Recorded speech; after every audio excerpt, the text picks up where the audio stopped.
We are starting with the PSAT test number 2. Today we are starting in section 3, which is the first math section. So let's go ahead and scroll to problem number 1.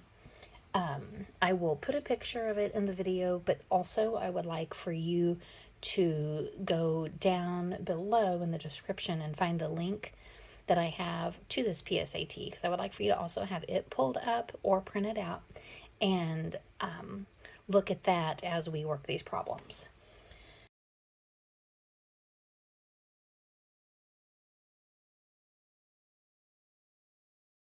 Number 1 says, which of the following is an equivalent form of the expression 15x plus 24ax? So usually what you are going to do on these is look for something to factor out. For instance, these both have a 3 in them as a factor, and they both have an x. So I could factor out a 3 and an x, and I would be left with a 5, because 3x times 5 would be 15x. And I would be also left with an 8a, because 3x times 8a, the 3 and the 8 would be 24, and the x times an a is the same as a times x, so that would be ax. So this is equivalent to this, but that is not one of our choices. But we can see it's going to be something like that. We can eliminate a, because we cannot just add these two together and we can't add anything together that doesn't have like terms. So we can't add together x's and ax's. So we know it is not going to be a. In B, they have 39 times a plus 2x. We'll just check that with distributive property. 39 times a is going to be 39a plus, and then 39 times 2x would be 78x. That is not the same as 15x plus 24ax. So we know it's not A or B. Let's take a look at C. If we distribute that, we have 5 plus 8a times x. And remember, you can do just distribution from this side also. I can take x times 5, which is 5x, plus x times 8a, which would be 8ax. That is not the same as the problem we were given. So we know it's not C, so, well, now we know the answer is D, but this is quick, so take the time to check it. Don't, this early in the test, don't just assume it's D and move on. So 15 plus 24a times x.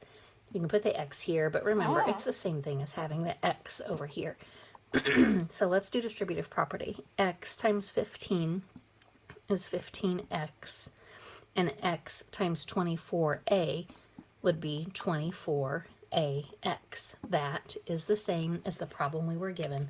So now we know the answer to 1 is D.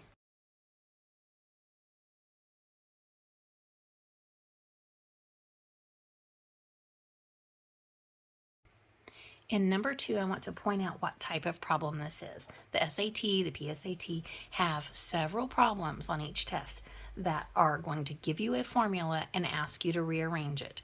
They will not make it that plain and clear, though. They're going to say something like this. The formula D equals RT is used to calculate the distance of an object travels over a period of time, T, at a constant rate, R. Based on this formula, what is the rate R in terms of D and T? That sounds confusing unless you have practiced and you know that all this is it's saying, I'm giving you this formula and I want you to rearrange it in terms of R. That means rewrite it so that it says R equals, and then what's left in the equation would be D's and T's. So we are writing it as R in terms of D and T. That's all it means. Anytime you see write this in terms of this, it just means rearrange the formula that we gave you. You don't have to understand the distance, rate, time, and all that. So we're given this, and basically we're solving it for R.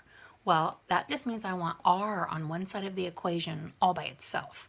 Well, this r is attached to this t through multiplication. They are multiplied together. The way we separate or undo multiplication is by division. So I'm going to divide this side by t. Whatever I do to one side of the equation, I always do the same thing to the other side of the equation. So now I can look at this and cancel out. I have a t in the numerator and a t in the denominator. Those can cancel out. So I am left with d over t equals r, or I'm going to write r equals d over t. And we can see that that is answer A.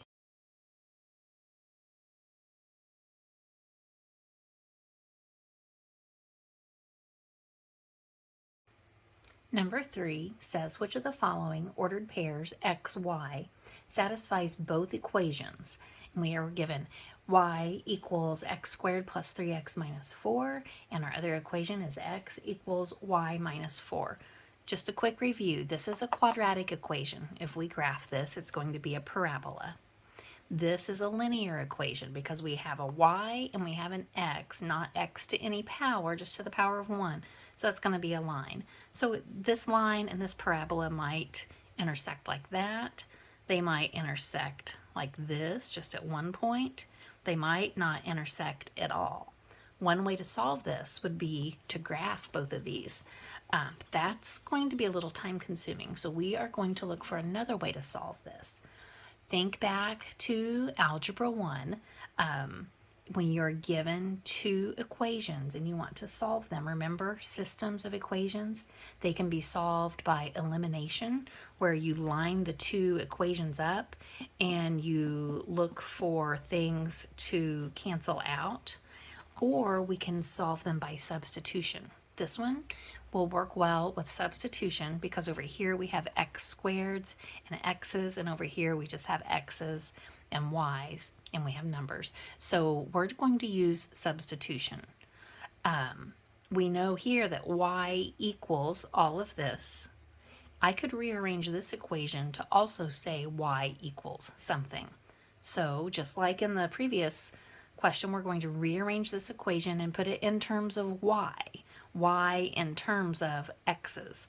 So I'm going to add 4 to each side because I have y minus 4 and I just want to know what y equals. So once I add 4 to each side, on the left side here I'm going to have x plus 4. On the right side of the equation I had y minus 4 plus 4. Well, minus 4 and plus 4 cancel, they make 0, so I have y. Think of this as y equals x plus 4. Okay, so now I know y equals this, and I know y equals this. Well, if y equals this and y equals this, I know that these two things have to be equal. So since I know y equals this and y equals this, therefore these two things have to be equal. So that's what I'm going to write. X squared plus 3x minus 4, this, equals this, x plus 4. So now all I have to do is solve this equation.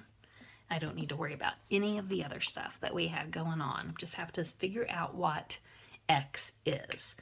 Well, let's start by putting everything on one side of the equation. So I have an x here and 3x here. Let's subtract an x from each side. When I do that, I'm going to have x squared plus 2x minus 4 equals 4. Okay, the next thing I'm going to do is subtract 4. Well, no, let's add 4 to each side. And look what that does to us. Okay, I made a mistake, I think. I just erased what I had just done. So we set one side, the x squared plus 3x minus 4 equals the x plus 4. And we solved that in our first step. Now I just want to combine all the like terms that I can. So I'm going to keep the x squared. I'm going to subtract an x from each side, which I did and just erased. But when I subtract an x from each side, I have 3x, and that takes me down to 2x. The last thing I'm going to do is get rid of this plus 4, and the way I would get rid of that is minus 4. So I already have a negative 4 on this side. And if I'm subtracting 4 more, that's going to give me negative 8. And then on the right side, we are down to 0. So this is our new equation. Again, we're just solving for x. So the way that we solve this is we would have to do some factoring. We need to factor out x squared plus 2x minus 8. Factoring a quadratic usually looks like this. So I know that x times x would multiply together to give me x squared. Here, I need two numbers that multiply to a negative 8, but that add up to a 2. Here are the different pairs of numbers that would multiply to give me negative 8. I could multiply a 1 and a negative 8 and get negative 8, or a 2 and a negative 4 and get negative 8. Or I could multiply a 4 times a negative 2 and get a negative 8. Or I could multiply an 8 times a negative 1 and get a negative 8. All of these would multiply to give me negative 8. But remember, the other condition is that they're going to have to add up to 2, a positive 2. Well, 1 plus negative 8 does not add up to a positive 2. 2 and negative 4, that adds up to a negative 2. What about a 4 and a negative 2? Yes, 4 and negative 2 add up to a positive 2. So those are my two factors, a positive 4 and a negative 2. So now I know that x plus 4 times x plus 2 equals 0. This is the same thing as what I have here, because I could take this and do distributive property. X times x is x squared. X times negative 2 is negative 2x plus 4x. That gives me 2x. And then 4 times negative 2 gives me negative 8. So this is the same thing as this, and it's still set to 0. Now what we have is we have this quantity times this quantity equals 0. Well, if something times something equals 0, one of those things has to be 0. So either x plus 4 equals 0 or x minus 2 equals 0. So we need to solve both of these. Here, if something plus 4 equals 0, that tells me x must be negative 4, because negative 4 plus 4 would give me 0. And if x minus 2 equals 0, well, what minus 2 gives you 0? And that would be 2. So we know that x either needs to be negative 4 or x needs to be 2. So in looking at our answer choices, remember anytime we're reading an ordered pair of something, some point, some ordered pair like this, remember the first number is always the x value. So in our answers, we are looking for the first number to be a negative 4 or a positive 2. So be careful. In A, there's a negative 4, but that's in the y value, so it's not A. B has a 2 in the x value, so B could be the answer. C has a 3 in the x value, and no, that's not one of the answers we got. And D, 5's in the x value, and we did not get that. So for number 3, we know that the answer has to be B.